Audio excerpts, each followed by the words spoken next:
नमस्कार दोस्तों, मैं हूं नीलेश और एग्जाम गुरुजी के डेली करंट अफेयर्स में आप सभी का स्वागत है। दिन 26 दिसंबर सोमवार। आज के करंट अफेयर जहां पर हम पढ़ने वाले हैं मध्य प्रदेश और राष्ट्रीय अंतर्राष्ट्रीय वो खबरें जो हमारे मध्य प्रदेश के एग्जाम्स के लिए काफी महत्वपूर्ण है। पटवारी के एग्जाम्स आपके होने वाले हैं, वर्ग 2 के बहुत सारे एग्जाम्स हैं उसके अंतर्गत, केवल पटवारी के नहीं है। वैकेंसीज भी उनमें बढ़ा दी गई है और धीरे धीरे अभी इसमें बहुत सारी बढ़ोतरी भी होगी और भी नई नई वैकेंसियां आएंगी, क्योंकि सरकार की भी अब क्या होने वाली है, वैकेंसी आने वाली है 2023 में। यदि आप एमपीपीएससी की तैयारी कर रहे हैं तो प्री और मेंस के अपडेटेड नोट्स उपलब्ध हैं। आप इनमें ऑफर चल रहा है, आप इनको यहाँ से परचेज कर सकते हैं। एग्जाम गुरुजी के ऐप से भी इनको परचेज कर सकते हैं। साथ ही में आप यदि प्री के नोट्स खरीदते हैं तो आपको इसके साथ मिलता है आप यदि प्री के नोट्स खरीदते हैं तो आपको इसके साथ डेली आंसर राइटिंग प्रैक्टिस मिलती है। वहीं यदि आप मुख्य परीक्षा के नोट्स खरीदते हैं तो आपको इसके साथ मेंस की आंसर राइटिंग प्रैक्टिस मिलती है। और आज के करंट अफेयर्स की शुरुआत आज के विचारों के साथ। जिंदगी का रास्ता बना बनाया नहीं मिलता, स्वयं बनाना पड़ता है। जो जैसा मार्ग बनाता है उसे वैसी ही मंजिल मिलती है। स्वामी विवेकानंद के आपको ज्यादातर जो कोट्स मिलेंगे या उनके जो विचार मिलेंगे, आपको स्वप्रेरित वाले ज्यादा मिलेंगे, या ऐसा करेंगे जैसा हम सोचते हैं हम वैसे बन जाते हैं। एक लक्ष्य साधो, उसके बारे में विचार करो, फिर उसके आगे आप बढ़ते रहो। तो आप देखेंगे उनके ज्यादातर जो आपको कोट्स मिलेंगे, उनके विचार मिलेंगे, आप जिनसे प्रेरित होते हैं वो ज्यादातर आपको आत्मविश्वास से भरे हुए मिलेंगे। उनके अंदर कितना आत्मविश्वास था। यदि आपने इनकी ऑटोबायोग्राफी नहीं पढ़ी है तो जरूर पढ़ेगी। इनकी बायोग्राफी जो इन पे लिखी गई है नरेंद्र कोहली के द्वारा लिखी गई है। ठीक है, नरेंद्र कोहली है। इनकी एक पुस्तक है, इन्होंने स्वामी विवेकानंद पर लिखी, न भूतो न भविष्यति। ठीक है, न भूतो न भविष्यति, ये इनकी एक पुस्तक है। मैंने पढ़ी है। थोड़ी थोड़ी सी मोटी है, उसमें कोई दिक्कत नहीं है। अच्छी पुस्तक है, बहुत जल्दी खत्म हो जाती है, आप 5 से 6 दिन में उसको पढ़ लेंगे। दो पुस्तकें हैं जो आप यदि मुझको कहेंगे व्यक्तिगत तौर पे, क्योंकि पुस्तकों का थोड़ा सा पढ़ने का शौक रहता है, हमें पढ़नी चाहिए, हमें कई बार प्रेरित भी करती हैं। तो एक तो नरेंद्र कोहली, इनसे अच्छा राइटर मैंने अभी तक हिंदी में मुझे नहीं लगता। कि यदि आप हमारा कल्चर से जुड़ी हुई चीजें पढ़ना चाहते हैं तो इनसे अच्छा राइटर अभी नहीं वर्तमान में कोई। अब वो तो पिछले वर्ष इनकी डेथ हो चुकी है, जब कोरोना हुआ था तो खत्म हो गए थे। उसके अलावा एक मृत्युंजय है पुस्तक, मृत्युंजय। आपने यदि शिवाजी सावंत का नाम सुना होगा, उनकी ये पुस्तक है, कर्ण पे लिखी गई है ये शिवाजी सावंत की। मराठी में थी, बाद में इसका हिंदी में अनुवाद हुआ है। मृत्युंजय कई लोगों ने, मुझे लगता है जो फॉलो करते हैं एग्जाम गुरुजी, कई लोगों ने पढ़ी होगी। मृत्युंजय है। और इनकी जो स्वामी विवेकानंद पे बायोग्राफी लिखी है नरेंद्र कोहली ने, न भूतो न भविष्यति, इतनी बेहतरीन है कि आपको एहसास ही नहीं होगा, कि ऐसा लगेगा आपको कि आप उनके पीछे पीछे चल रहे हैं, स्वामी विवेकानंद के पीछे पीछे चल रहे हैं। उन्होंने जीवन को इतने अच्छे तरीके से रखा है उनके, कि एक समान। वैसे भी इनकी एक खूबी है, नरेंद्र कोहली की भी खूबी है और शिवाजी सावंत की भी खूबी है, कि आपको कभी भी नहीं फील होने पाता है कि आप कोई नॉवल नॉवल पढ़ रहे हो या आप ऐसा कुछ पढ़ रहे हो। लेकिन जब आप इसको पढ़ते हैं तो आपको कहीं ना कहीं वो उसके साथ कनेक्ट कर देते हैं और आपको ऐसा लगता है कि आप संजय की तरह आंख बंद करके आप पूरे के पूरे महाभारत को देख रहे हो, आप स्वामी विवेकानंद के पीछे पीछे उनका पल्लू पकड़ के चल रहे हो। और आप उनका जो पीछे क्या कहते हैं कि आप सब कुछ, ये जो घटनाएं हो रही हैं वो आपके सामने हो रही हैं। और सबसे अच्छी बात जो है नरेंद्र कोहली की, वो ये है कि उन्होंने कभी भी किसी कैरेक्टर पे यदि बुक लिखी है, किसी व्यक्तित्व पे उन्होंने पुस्तक लिखी है, तो उसको कभी भी उन्होंने विशेष नहीं बनाया है कि इनके अंदर कोई अतिरिक्त शक्तियां थी, इनके अंदर कुछ था। एक सामान्य व्यक्ति को, हमारे आप जैसे व्यक्ति को, वो धीरे धीरे बोलते हैं ना, लोहे को गलाते गलाते गलाते गलाते, तपाते तपाते उसको एक तरह से एक पूरा का पूरा एक ढाल दिया उन्होंने, सोना बना के रख दिया है। और इतने अच्छे तरीके से उसको वो प्रेजेंट करते हैं, उसके बोलते हैं अनुभव देते हैं उसके अंदर, उस कैरेक्टर के अंदर, उस कैरेक्टर को इतना तपाते हैं और बताते हैं कि यह व्यक्ति सामान्य था और हम और आपने उसको इस जगह पे पहुंचाया है। एक बार आप जरूर पढ़िएगा नरेंद्र कोहली की न भूतो न भविष्यति और शिवाजी सावंत की मृत्युंजय। मृत्युंजय तो मुझे ऐसा लगता है बहुत सारे लोगों ने पढ़ी होगी। कर्ण पे है, कर्ण के जीवन पे है, हम कर्ण को किस प्रकार से जानते हैं। एक प्रतिभावान व्यक्ति, एक हम नहीं मान बोलते, आप उसमें ये नहीं कह सकते कि आप उसको कोई उस पुस्तक पे आप अपना, उन्होंने कोई कंक्लूजन नहीं दिया है कि इसका ये कंक्लूजन होगा। उन्होंने एक पुस्तक लिखी है समान, और कंक्लूजन के लिए एक अच्छे राइटर की एक खूबी भी होती है कि वो आप पे छोड़ देता है। तो यहाँ पर उन्होंने भी आप पे छोड़ दिया कि आप उसके बारे में, उस व्यक्तित्व के बारे में क्या विचार करते हैं। यहाँ पे मृत्युंजय पे जो उन्होंने कर्ण के जीवन पे लिखा है, तो उसको इस प्रकार से प्रेजेंट किया है कि उसका स्ट्रगल दिखाया उन्होंने कि उसके अंदर कितना डेडिकेशन था सीखने का। कि अर्जुन के अंदर कोई इसमें शंका नहीं है कि बहुत प्रतिभा थी, लेकिन कर्ण उनसे कम प्रतिभावान नहीं थे। उनके अंदर बहुत सारी प्रतिभा थी। एक आवश्यकता थी उनको मंच की, जो वो मंच उनको नहीं मिला जो उनको उनका मित्र देता है। लेकिन उस मित्र के वो ऐसे एहसान तले दबे होते हैं जो उन्हें पता होता है कि मैं ये गलत कर रहा हूँ, ये सही नहीं है। लेकिन उस व्यक्ति ने उनका उस समय साथ दिया होता है, उसको वो कभी नहीं बोलते। और उन्हें मालूम होता है कि मैं ये जो मर रहा हूँ, ये मरने लायक नहीं था। मैं यहाँ पे इस पूरे युद्ध को पलट सकता था, लेकिन उन्हें पता था, यानी उन्होंने अपनी इथिक्स भी संभाल करके रखी। तो उनके पूरे जीवन को जब आप पढ़ेंगे तो आपको पता चलेगा कि उस व्यक्ति को वो मंच नहीं मिला, वो अवसर नहीं मिला, धन की कमी थी, बहुत सारी चीजें थी। और कई बार उनके जो सूद था उसके कारण भी उनको उसका सामना करना पड़ा, क्योंकि उनके अंदर बहुत कुछ वो सीख सकते थे। लेकिन उन्होंने बताया है कि उनके अंदर कितना डेडिकेशन था सीखने का। तो महाभारत अपने आप में एक अलग राजनीतिक पुस्तक है, उससे जुड़ा हुआ एक कैरेक्टर है ये। लेकिन आप ये दो पुस्तकें जरूर पढ़िए, अब पुस्तकें हमें पढ़नी चाहिए, क्योंकि सबसे अच्छा यदि कोई मित्र होता है तो वो हमारी पुस्तकें होती हैं।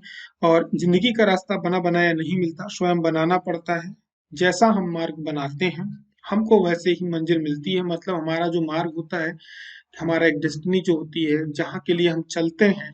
ठीक है, आज हम यहाँ हैं, लेकिन हम धीरे धीरे चलते चलते चलते हम अपने लक्ष्य की ओर चलते हैं, उसी के अनुसार हम अपना मार्ग बनाते हैं। और जैसा हम रास्ता बनाएंगे वहां वहीं हम पहुंचेंगे। बीच में समस्याएं आएंगी, कठिनाई आएंगी, सब कुछ आएंगे, लेकिन हमारा एक ही काम है, निरंतर हमें चलते रहना है। तो आगे चलते हैं, आगे की तरफ बढ़ते हैं और अपने करंट अफेयर्स की तरफ। तो इस हमने आपसे पिछले दिनों पूछा था कि हर साल जो गणित दिवस मनाया जाता है वो 22 दिसंबर को मनाया जाता है। अभी हाल ही में क्या हुआ है कि पीटी उषा को उपाध्यक्षों का जो पैनल होता है उसमें नियुक्त किया गया है। और ये विशेष इसलिए है क्योंकि ये पहली ऐसी मनोनीत सदस्य हैं जिन्हें इस पैनल पे क्या किया गया है, नियुक्त किया गया है। और इस वर्ष पीटी उषा इसमें हमारे जो इंडियन ओलंपिक एसोसिएशन है उसमें निर्वाचित होने वाली पहली महिला अध्यक्ष भी हैं और निर्विरोध निर्वाचित हुई हैं, और ये बहुत अच्छी बात है। 26वां जो राष्ट्रीय युवा उत्सव 2023 मनाया जाएगा, ये मनाया जाएगा कर्नाटक में। भारत की जो मानवयुक्त अंतरिक्ष उड़ान गगनयान है, ये 2024 के जो आखिरी तिमाही होगा, अक्टूबर नवंबर दिसंबर 24 में, उसमें लॉन्च कर दिया जाएगा। जो 36वीं एशियाई कुश्ती चैंपियनशिप होने वाली है, ये होने वाली है नई दिल्ली में। इसके बाद आगे की तरफ, अभी हाल ही में क्या हुआ है कि नैक ने ए ग्रेड दिया है एक विश्वविद्यालय को। तो ऐसा पहला विश्वविद्यालय जो गुरु नानक देव विश्वविद्यालय है अमृतसर का, उसे दिया गया है, हमारे देश का पहला विश्वविद्यालय है। 33वीं जो नेशनल जूनियर और सब जूनियर कैनो स्प्रिंट चैंपियनशिप चल रही थी, इसमें मध्य प्रदेश ने ट्रॉफी जीती है। मध्य प्रदेश सरकार का जो एक विभाग बनाया है, वो है क्वालिटी कंट्रोल सेल एक गठित किया है, ये है लोक निर्माण विभाग, जिसे हम पीडब्ल्यूडी के नाम से जानते हैं। ये क्वालिटी कंट्रोल के लिए बनाया गया है, सड़कों की जो मरम्मत हो या बाकी के जो शासकीय भवन वगैरह बनते हैं वो अच्छे बने, उसमें निगरानी भी रखी जाएगी। मध्य प्रदेश सरकार ने 2025 तक का 65 लाख हेक्टेयर भूमि को सिंचित करने का लक्ष्य रखा है। वहीं यदि हमने आपसे एक प्रश्न पूछा था कि मध्य प्रदेश सरकार ने पिछड़ा वर्ग और अल्पसंख्यक के लिए एक उद्यम स्वरोजगार योजना चालू करी है। इसमें उन्हें ट्रेनिंग देने के बाद कुछ युवाओं को जापान भेजा जाएगा। डिटेल्स हमने आपको वहां बताई थी। और आज का प्रश्न आप सभी के लिए ये रहा, किस फिल्म का गीत है नातू नातू, जो ऑस्कर अवार्ड के लिए शॉर्टलिस्ट होने वाला देश का पहला गीत, हमारे देश का पहला बना है। और ये जो गीत है नातू नातू, ये है आरआर मूवी का। ठीक है, और ये मूवी जो है अभी लगातार खबरों पे बनी हुई है हमारे देश के लिए। और ट्रिपल आर जो नातू नातू इसका गीत है, ये ऑस्कर 2023 के लिए शॉर्टलिस्ट हुआ है, और ये बेस्ट सॉन्ग कैटेगरी में शॉर्टलिस्ट हुआ है। इसके साथ बाकी के भी गीत हैं, और ब्लैक पैंथर का भी एक सॉन्ग है, काफी अच्छा है। और 2023 में जो 15 गाने हैं उनमें से एक ये है। और ऑस्कर के लिए शॉर्टलिस्ट होने वाला ये भारत का पहला गीत है जो हुआ है। ठीक है, नातू नातू जो है ये एम किरवानी है, इनके द्वारा कंपोज किया गया था। चंद्र बोस इसके राइटर हैं, और इनको काल भैरव और सिप्लुगुंज है, इन्होंने इसको आवाज दी है। इसका जो वास्तविक नाम होता है नातू नातू, ये होता है इसका एक्चुअली में, जो हमारी हिंदी भाषा है उसमें नाचो नाचो होता है, और तमिल में इसको नाटू कुथु कहा जाता है, कन्नड़ में हल्ली नातू कहा जाता है। ठीक है, और इसके अलावा जो 80वें गोल्डन ग्लोब अवार्ड्स थे उसमें भी इसको नॉमिनेट किया गया था। और 95 जो अकेडमी पुरस्कार हैं, ये 2022 में रिलीज होने वाली फिल्मों को इसमें सम्मानित किया जाएगा। और ये लॉस एंजल्स के जो कैलिफोर्निया है वहाँ पे डॉल्बी थिएटर पे ये पुरस्कार दिए जाते हैं। और ये अभी 12 मार्च 2023 को दिया जाएगा। लेकिन एक विशेष बात आपको बता दें, जिन्होंने भी ये मूवी देखी होगी और ये गीत को देखा होगा, ये जो पीछे की तरफ आपको ये बिल्डिंग दिख रही है, महल दिख रहा है, ये यूक्रेन के जो राष्ट्रपति हैं जेलेंस्की, ये उनका शासकीय आवास है, ये वहाँ का राष्ट्रपति भवन है, एक तरह से आप कहिए कि वहां पर इसकी क्या हुई है, शूटिंग हुई है। तो इस वजह से भी ये गीत थोड़ा सा फेमस हुआ है और ऐसा लग रहा है मिल भी सकता है। निम्न में से किस भारतीय पहलवान को यूनाइटेड वर्ल्ड रेसलिंग 2022 के rising star of the year award के लिए नामांकित किया गया है? तो वो स्टार है योगेश्वर दत्त नहीं है, अंतिम पंघाल है। नाम नहीं भूलना है, इसलिए नहीं भूलना है इनका नाम, क्योंकि ये इस वर्ष लगातार क्या है, स्वर्ण देश के लिए हमारे लेकर के आ रहे हैं। हरियाणा के रहने वाले ज्यादातर आपको जो रेसलर मिलेंगे वो हरियाणा के ही मिलेंगे। और इनका क्या है, जो 2022 के लिए यूनाइटेड वर्ल्ड रेसलिंग 2022 है, इसके लिए स्टार ऑफ द ईयर के अवार्ड के लिए इन्हें नामांकित किया गया है। इनमें 5 महिलाओं की सूची थी, जिसमें से एक ये भी है। और ये अंडर 18 में जो फ्री स्टाइल पहलवानी होती है उसमें रहते हैं। और देश के लिए हमारे जो विश्व अंडर 2020 चैंपियनशिप हुई थी 2022 में, उसमें इन्होंने हमारे देश के लिए पहला स्वर्ण पदक जीता था। और इसके अलावा जब फ्री स्टाइल पहलवान की बात करी जाए तो इन्होंने वहाँ के एशियाई चैंपियन भी हैं। साथ में सीनियर श्रेणी के जो इवेंट जौहर संज्ञा रैंकिंग होती है उस सीरीज को भी इन्होंने जीता है। और 62 किलोग्राम वर्ग में सीनियर विश्व चैंपियनशिप और एशियाई चैंपियनशिप में ये स्वर्ण पदक विजेता है। जापान के जो नेनोक है ये भी उस पर नामांकित हुए। तो अंतिम पंघाल कहाँ के रहने वाले हैं? हरियाणा के रहने वाले हैं। और यूनाइटेड वर्ल्ड रेसलिंग 2022 के rising star of the year award के लिए नामांकित किए गए हैं। और यूनाइटेड वर्ल्ड रेसलिंग जो है, ये कुश्ती का जो शौकिया कुश्ती होती है उसको मेन इसका निकाय है, ये इसको आयोजित करता है। और इसको पहले फीला नाम से जाना जाता था, फेडरेशन इंटरनेशनल डेस ड्यूटे एसोसिएशन, ठीक है। और इसका जो मुख्यालय है कोर्सवर्थ स्विट्जरलैंड में है। और इसके जो अध्यक्ष है वर्तमान में नेना लालोविक है। बढ़ते हम लोग प्रश्न क्रमांक 3 की तरफ। प्रश्न क्रमांक 3 है, सुशासन दिवस कब मनाया जाता है? तो ये मनाया जाता है 25 दिसंबर को। और देश के हमारे पूर्व प्रधानमंत्री स्वर्गीय अटल बिहारी वाजपेयी के जन्मदिन के दिन मनाया जाता है। साथ ही में हमारे मदन मोहन मालवीय जो रहे स्वर्गीय, उनका भी जन्मदिन रहता है। विश्व हिंदू जो हमारा यूनिवर्सिटी है WBHU, उसकी इन्होंने नींव भी रखी थी। और अटल जी के जो जन्म हुआ था वो ग्वालियर में हुआ था। तो इनके जन्मदिन के उपलक्ष्य में जो इसकी शुरुआत करी गई थी 2014 में, प्रधानमंत्री ने घोषणा करी थी, उसके बाद इसकी शुरुआत की गई थी कि इसको हम लोग सुशासन दिवस के रूप में मनाएंगे। और लगातार ये हमारे यहाँ देश के 3 बार प्रधानमंत्री रहे, लगातार नहीं रहे। लेकिन ये 13 दिन की सरकार, फिर 13 महीने की सरकार और फिर 5 वर्ष की सरकार, 3 सरकार इन्होंने बनाई थी, 3 बार प्रधानमंत्री रहे हैं। और यूएनओ में, यूएनजी जो संयुक्त राष्ट्र महासभा है, वहां पर हिंदी में संबोधित करने वाले पहले व्यक्ति थे। और अच्छी बात थी क्योंकि उस समय विपक्ष से उन्हें वहां पर भेजा गया था। और विदेश मंत्री के रूप में भी इन्होंने फिर हिंदी में ही भाषण दिया था। प्रधानमंत्री हुए तब भी इन्होंने हिंदी में भाषण दिया था। और 1996 में इन्होंने सबसे दिन 16 दिन की इनकी सरकार रही है। पहले थे जिनके खिलाफ अविश्वास प्रस्ताव और एक मत से इनकी सरकार चली गई थी। 2015 में इन्हें भारत का सर्वोच्च नागरिक जो पुरस्कार होता है भारत रत्न से सम्मानित किया गया था। बढ़ते हम लोग अगले प्रश्न की तरफ। प्रश्न क्रमांक 4 है, सिद्धार्थ राबुका किस देश के नए प्रधानमंत्री बने हैं? तो ये बने हैं फिजी के। इसके पहले भारतीय मूल के प्रधानमंत्री थे, इसलिए आपसे एक बार ये प्रश्न पूछा जा सकता है। तो अभी इनको हाल ही में चुना गया है और ये नए प्रधानमंत्री होंगे सतीवनी राबुका, ठीक है। और इसके पहले जो पूर्व प्रधानमंत्री थे बैनी मरामा, ये थे। इनके 16 वर्ष का इनका सत्ता थी, अब वो खत्म हो चुकी है, अब ये राबुका रहेंगे। बात करी जाए फिजी की, तो यहाँ पर आपको ज्यादातर भोजपुरी लैंग्वेज हिंदी भाषा के लोग मिलेंगे। तो अंग्रेजी फिजियन और फिजियन हिंदी भाषा की वहाँ की आधिकारिक भाषा है। फिजी के जो संसद है वहाँ पे ज्यादा बड़ा देश नहीं है, छोटा सा देश है, 55 सदस्य हैं वहाँ पर। और यहाँ पे जो संसद का कार्यकाल होता है 4 वर्ष का होता है। इसकी राजधानी की बात करी जाए तो सुबह है। सुबह हमारे क्षेत्रीय यहाँ तोते को भी बोला जाता है, तो फिजी का आप सुबह तोता याद रखेंगे। चलती है फिजी डॉलर। राष्ट्रपति वहाँ की जियोजी कौन रोटे हैं। बढ़ते हम लोग प्रश्न क्रमांक 5 की तरफ। प्रश्न क्रमांक 5 है कि राष्ट्रीय उपभोक्ता दिवस कब मनाया जाता है? तो ये ठीक सुशासन दिवस के एक दिन पहले राष्ट्रीय उपभोक्ता दिवस मनाया जाता है। और ये हमारा राष्ट्रीय उपभोक्ता दिवस 24 दिसंबर को मनाया जाता है। आपसे पूछा जाए कि विश्व उपभोक्ता दिवस कब मनाया जाता है, तो ये मनाया जाता है 15 मार्च को, ठीक है। ये 15 मार्च को विश्व उपभोक्ता दिवस मनाया जाता है। और इसकी जो शुरुआत हुई थी वर्ष 2000 में हुई थी, पहली बार 2000 मनाया गया था। और 1986 में हमारा जब उपभोक्ता संरक्षण अधिनियम जो स्थापित हुआ था, उसके एक भाग को स्थापित किया गया था। फिर इसका उद्देश्य क्या है, सभी जो भी हमारे दिवस मनाए जाते हैं इनका सभी का एक उद्देश्य होता है। उपभोक्ता दिवस हमारे जो अधिकार हैं उनके बारे में जागरूकता फैलाना, और जो भी उपभोक्ताओं के साथ गलत चीजें होती हैं, लूटपाट होती है, उनको ब्लफ होता है उनके साथ, उन सब चीजों को रोकना है। बढ़ते हैं आगे की तरफ। और यदि आप व्यापम की तैयारी कर रहे हैं और जनरल मैनेजमेंट और इंग्लिश के कोर्स एग्जाम गुरुजी के प्लेटफॉर्म पे अलग से उपलब्ध हैं, आप इन्हें परचेज कर सकते हैं। जल्दी आपको पटवारी के अगले 2 से 3 दिन के अंदर नोट्स लॉन्च कर दिए जाएंगे, और वो नोट्स आप सभी के होम डिलीवरी रहेगी। उसका क्या कैसा रहेगा उसके बारे में दानिश सर एक क्लास लेंगे, और वो आपको सूचित करेंगे किस प्रकार से नोट्स और कोर्स, एक बड़ा ऑफर लेकर के हम आपको आ रहे हैं, और ये ज्यादा से ज्यादा 2 से 3 दिन के अंदर हो जाएगा। बढ़ते हैं हम लोग आगे की तरफ। मध्य प्रदेश के करंट अफेयर्स में, तो ग्वालियर का गौरव दिवस कब मनाया जाएगा, तो ये मनाया जाएगा 25 दिसंबर को।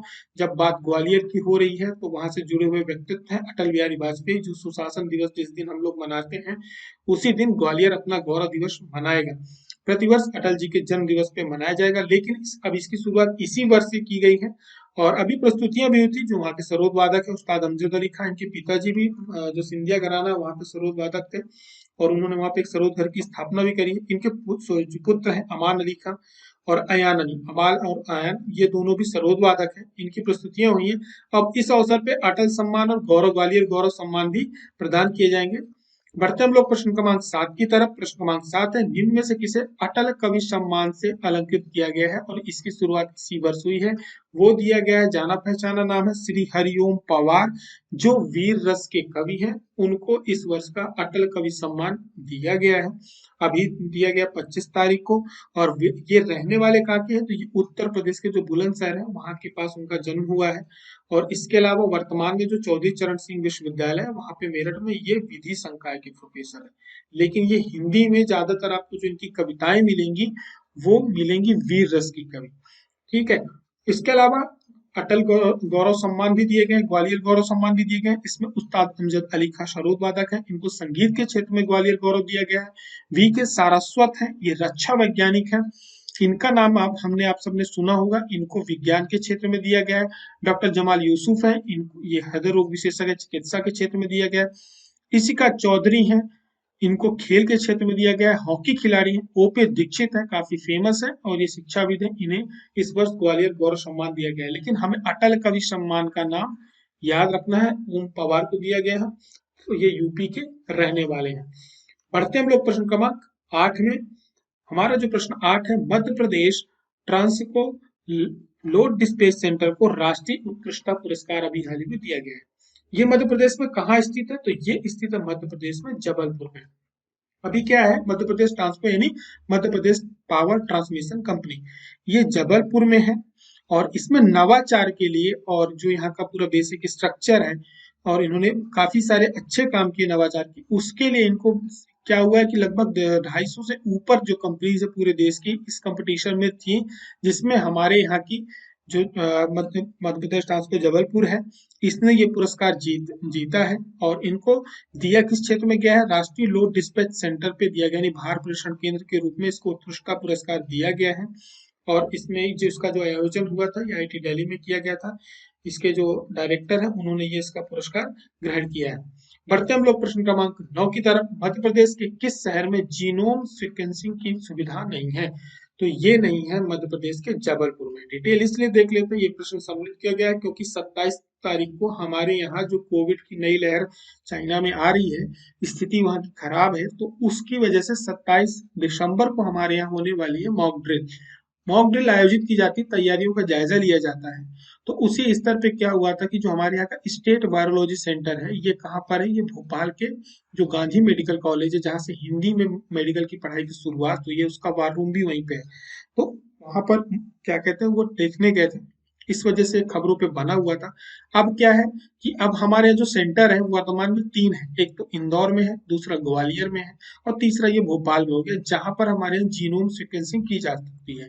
जीनोम सीक्वेंसिंग क्या होती है, एक तरह से आप ये समझो कि किसी भी वायरस का एक बायोडेटा होता है, उसके बारे में पूरी एक जानकारी होती है। तो अब क्या होता है कि जैसे थोड़ा सा बता दिए, यहाँ पे 10 लोगों की जीनोम सीक्वेंसिंग की गई, तो यहाँ से एक वायरस इनके पास सरकार ने, जैसे जो हॉस्पिटल है वहाँ पे 6 सेंटर पे रहेंगे, वहाँ पे 6 सैंपल जाएंगे, तो 6 सैंपल पे वायरस का नेचर देखा जाएगा कि क्या इसमें कोई परिवर्तन आया, उसका पूरा बायोडाटा, उसकी जानकारी मिल जाती है कि कहाँ से आया, कौन है ये, इसका नेचर कैसा है, तो सभी के नेचर को मैच किया जाएगा कि वायरस सेम है कि नहीं है, इनमें कुछ परिवर्तन हो रहा है, ताकि यदि वायरस म्यूटेंट हो रहा है तो उसको क्या हो कि हमारा जो स्वास्थ्य विभाग है उसको तुरंत पकड़ सके, और इसके बारे में एक रिसर्च भी हो जाती है कि आगे चल करके इस घातक है कि नहीं घातक है, जो हमारा वैक्सीनेशन हुआ है अभी, वो उसमें कितना कंफर्टेबल है, हम लोग उसको झेल पाएंगे कि नहीं झेल पाएंगे इस वायरस को, या इसके लिए कोई अलग मेडिसिन, उसके आधार पर मेडिसिन कैसी देनी चाहिए, ये सारी चीजें पूरी की पूरी होती हैं। और हमारे प्रदेश में अब क्या होगा कि लगभग हर दिन कोरोना के जो पॉजिटिव सैंपल्स होंगे उनके जीनोम सीक्वेंसिंग की जाएगी, अब ये सारी तैयारियां हो चुकी हैं। चिकित्सा मंत्री कौन है मध्य प्रदेश के? जो चिकित्सा शिक्षा मंत्री हैं वो श्री विश्वास कैलाश सारंग है। बढ़ते हैं हम लोग प्रश्न क्रमांक 10 की तरफ। मध्य प्रदेश की जो पुलिस है इसको cyber cop of the year में से कौन सा पुरस्कार मिला? प्रथम, द्वितीय, तृतीय, चतुर्थ, तो ये मिला है द्वितीय पुरस्कार, और ये लगातार इस वर्ष मध्य प्रदेश को तीसरा पुरस्कार है जो दिया गया है, राष्ट्रीय स्तर का पुरस्कार दिया गया है। तो हमारे यहाँ की जो पुलिस है, मध्य प्रदेश पुलिस, इसको cyber cop of the year दिया गया है, क्योंकि साइबर के क्षेत्र में मध्य प्रदेश पुलिस काफी अच्छा काम कर रही है, इसके लिए मध्य प्रदेश को द्वितीय पुरस्कार दिया गया है। ये बात करी जाए excellence in capacity building of the police exchange, इसमें मध्य प्रदेश को प्रथम पुरस्कार मिला है, 3 पुरस्कार इस वर्ष मध्य प्रदेश को मिल चुके हैं। और डाटा सिक्योरिटी के क्षेत्र में जो अच्छा कार्य करता है साइबर सिक्योरिटी के क्षेत्र में, उन संस्थाओं को यहाँ पर पुरस्कृत किया जाता है। लगभग 288 प्रतिभागी थे जिसमें मध्य प्रदेश को ये मिला है। केरल और हरियाणा दूसरे और तीसरे नंबर पर रहे हैं। बात करी जाए मध्य प्रदेश पुलिस की स्थापना कब हुई थी, तो 1854 में हुई थी। वर्तमान में इसके महानिदेशक कौन है, तो सुधीर कुमार सक्सेना है। हमने आप सभी को एक प्रश्न दिया था कि निम्न में से कौन सिंचाई परियोजना गोदावरी की सहायक नदी वैनगंगा पर स्थित है? राइट आंसर है थावर परियोजना है। आप सभी के उत्तर आए हैं, बीच में आप लोग बंद कर दिए थे। रिमी पटेल हैं आपके, मानिकलाल इनके भारती हैं, नजीम खान है, साथ में जया कोले हैं और पूनम दुबे हैं। आप सभी ने अच्छे आंसर लिखे, बाकी लोगों ने भी आंसर किए हैं और काफी सारी जानकारी आप सभी लोगों ने शेयर करी। एग्जाम गुरु जिनको आंसर को हार्ड दे दिया करता है, आप लोग एक बार उनके आंसर्स को जरूर पढ़ लिया करें। धीरे धीरे इससे जुड़ी हुई बहुत सारी चीजें हमारी मजबूत हो जाएंगी। शनिवार को करंट अफेयर्स नहीं आया था, कुछ लोगों ने कमेंट किया था और ऑफिस में भी व्हाट्सएप आए थे। देखिए ऐसा है कि 5 करंट अफेयर्स निकाल पाना मध्य प्रदेश के करंट अफेयर से बहुत टफ काम है। इतनी न्यूज होती नहीं, होती हैं खबरें बहुत सारी रहती हैं। सरकार का जो पोर्टल होता है हमारा एमपी इन्फो, वो भरा हुआ रहता है, आपको वहां पे कम से कम 20 से 30 खबरें मिल जाएंगी, लेकिन वो हर खबर करंट अफेयर्स हम उचित नहीं मानते, क्योंकि परीक्षा की दृष्टि से वो उतनी महत्वपूर्ण नहीं होते। बहुत छोटी छोटी खबरें होती हैं। पता चला कि ऊर्जा विभाग से ही 4 से 5 खबरें हो जाती हैं। यहाँ पे रेड मारा उन्होंने, वहां पे देखा, सड़क का उद्घाटन किया, नदी नाले का उद्घाटन किया, पुल का उद्घाटन किया, तो ये सब चीजें करंट अफेयर में नहीं आती। क्लास लेने बैठेंगे तो 30 करंट अफेयर वहां से बन जाते हैं। छोटे जो राज्यपाल के आए दिन प्रतिदिन के उनके एक कार्यक्रम कहीं ना कहीं किसी विश्वविद्यालय में रहते हैं जहां पर वो जाते हैं। उसके अलावा बाकी के भी छोटे छोटे समिट वो होते हैं, सम्मेलन होते हैं, वहां पर भी जाते हैं। मुख्यमंत्री के भी आए दिन दौरे होते हैं। तो अब कहीं पे कोई घटना हो जाती है उसको लेकर के भी होती है, तो वो करंट अफेयर हमारे काम के नहीं होते। हमारा मूल उद्देश्य होता है कि जो आपकी परीक्षा की दृष्टि से महत्वपूर्ण है, आपका समय बर्बाद नहीं हो, उन्हें हम केवल करंट अफेयर में सम्मिलित करें। राष्ट्रीय स्तर पर भी उन्हीं खबरों को लेकर के आते हैं जहां से प्रश्नों के बनने की संभावना रहती है। करंट अफेयर आपको यदि पसंद आते हैं तो आप लोग एक बार शेयर जरूर कर दिया करें। थोड़ी सी संख्या पहले से घट रही, हमारा टारगेट था, फिर हम नीचे जा रहे हैं। और आज का प्रश्न आप सभी के लिए ये रहा, एक जिला एक उत्पाद में जो जंबो सीताफल है, ये किस जिले की पहचान है? ओडीओपी में इसको सम्मिलित किया गया है सीताफल को, तो ये किस जिले की पहचान है? टीकमगढ़ की है, आगरमालवा की है, बालाघाट की है, सिवनी की है। बहुत अच्छा फल होता है ये। बड़े, अब जो पहले छोटे छोटे सीताफल आते थे, अब ये बड़े साइज के आ रहे हैं और इसमें बहुत सारे प्रोडक्ट भी बन रहे हैं। इसकी आइसक्रीम भी बन रही है, यदि आपने नहीं खाई है तो एक बार जरूर खाइएगा। इसकी आइसक्रीम भी बनने लगी है और टेस्ट बहुत बढ़िया रहता है। तो ये जो सीताफल है ये आपको मार्केट में इस समय दिख रहे होंगे, काफी बड़े बड़े साइज के दिख रहे होंगे। जो हमारे यहाँ औसतन सीताफल देसी होते हैं उससे डबल साइज के हैं। और आप वो सीताफल किस जिले का है, क्योंकि ये एक ही जगह से इसका प्रोडक्शन हो रहा है। राइट आंसर नीचे कमेंट करके बताना है। जो इसका राइट आंसर है उसकी दो तीन चीजें खाने पीने चीजें जुड़ी हुई हैं। एक वहाँ की मिठाई भी बहुत फेमस है, तो आप सभी लोग उसके बारे में बताइएगा, और अपने आप में वो जिला बहुत महत्वपूर्ण हो जाता है। उसके बारे में 5 से 6 बातें आप सभी को बतानी है।